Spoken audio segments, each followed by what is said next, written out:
This morning we will discuss the Teckel slash Dachshund, also known as the Wiener dog, versus real terriers like this little guy.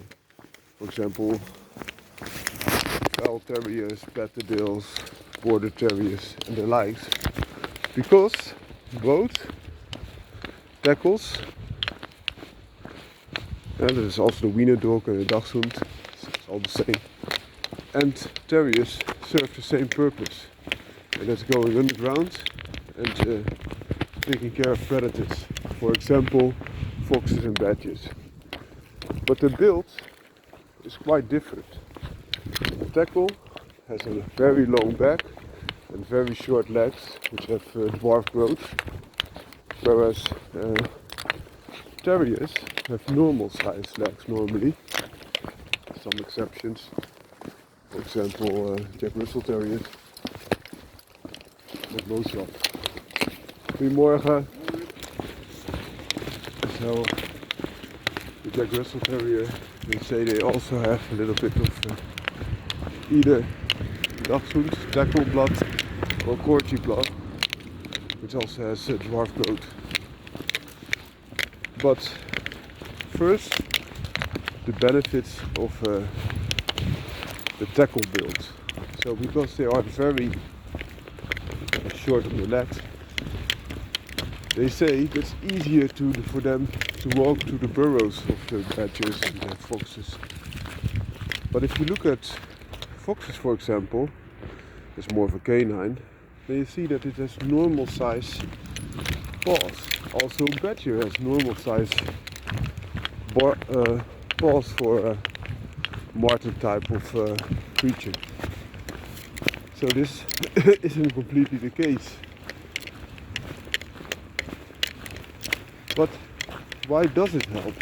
It does help because with those short legs they can easier walk backwards again in the burrows instead of just going forwards. So they can use the full leg functionality instead of just part of the legs when walking backwards in the burrow, as Terriers do, because they have a lot more feet under their body, as you can see also here in my Patterdale. But that are, in my opinion, the only benefits that you could have with the Terrier, the Teckel build. Another small benefit could be that with a long back, they say that you have more power. That's a little bit towards the ferret build, so to say. And ferrets also have quite short legs and enormous power. But I think this is not the case, because also if you see at canine gladiators, they have a normal build. They're being a Patterdale, being a bulldog, a real working bulldog, being an American pit bull terrier, being a Dogo Argentina, they all have this normal type of build. So I think this is not the case, but I can imagine that you put a lot of additional weight in a dog while still remaining not too big a chest. But then the other thing, now the drawbacks of being a Teckel is that they are often, or we can start with the benefits from real Terriers and get to the drawbacks as well. So the real Terriers has the drawbacks that they cannot walk backwards in the burrow, and how do they cope with that? They just turn, and they only need a small place instead of a large space because their back is not that long. They can just turn in some wider places in the burrows and go backwards very easily. And also a Teckel can turn, but they need a lot more room. Also, what can a Terrier do? They have a much more athletic body, so they can push forward much more efficient than a Teckel can do, because they can use a lot more leverage, as you see here in the paws, to get to where they want. And this is a big benefit. Also, often in burrows there can be height differences, and a terrier can easier leap those differences. Also sometimes with roots that they have to manage, sometimes there's some water in the burrow. And another thing is that their build allows them to be much more efficient in pushing forwards, because they will go in sideways. So instead of a Teckel who has a little bit of a round chest, these real terriers have like an oval chest. So if they go on the side, they are a lot less bulky than when going on the normal way in. And terriers normally do this. They go in on the sides, and then it has a big benefit. So they don't have to be dug out that often as compared to a Dachshund with the same chest circumference, because they have more ability to anticipate.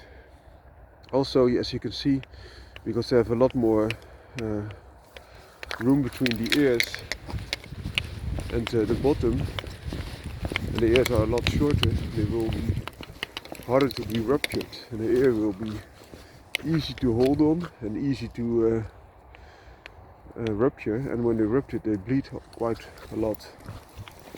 Also a benefit that terriers have is that they have less eye to the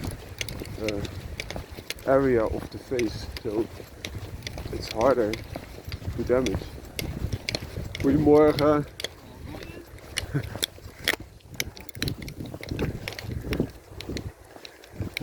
So what that means is it will be harder for dust to enter, but also damages done by roots, but especially the predators that they face, which is a big benefit, that you don't have to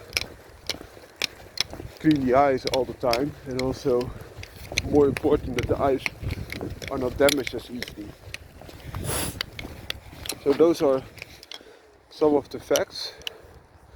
Another thing, but it's more of a skull thing, it depends on what type of terrier. As you can see here, this Patterdale Terrier has a little bit of a shorter nose. So the nose and the other skull length are about the same size, whereas the Teckels often have a quite long nose. This gives additional reach, but has a drawback that they are worse in close combat. So for example, if they have a hold on the throat or somewhere else, the shorter nose dogs can come in a lot more closer and have a better grip, because it's like a vice. They can go in a lot more close, or like how do you say that? Like a wire cutter. When you have the maximum pressure, it's often closest where the jaw of the wire cutter rotates, and this is the same with dogs. So that's the benefit there, and then you can more easily breed as well, because you still have some room. This is also a big benefit in some terriers, but also you have terriers with longer nose.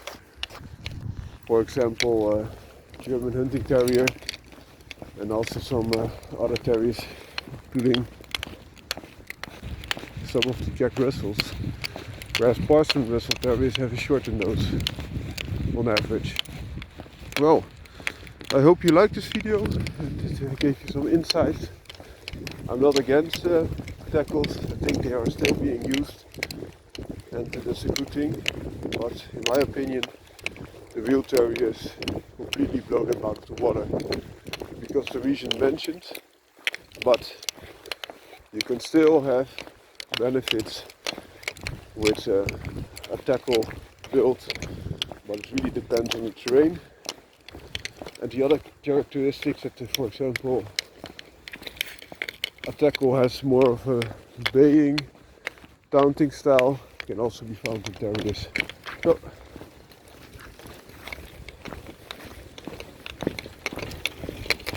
if you want to, they are not all as hard as the catch dog type of Terriers, such as, for example, Patterdale Fell Terriers or Border Terriers. But some are also a little bit more mixed, like for example the German Hunting Terrier, or even more of a baying type. Another example of a mix would be the Bull Russell. The benefit of being a mixed type or a more baying type is that you sustain less damage, which can be a good thing, but it is not a part of the build that they have. Well, have a great day. Bye bye.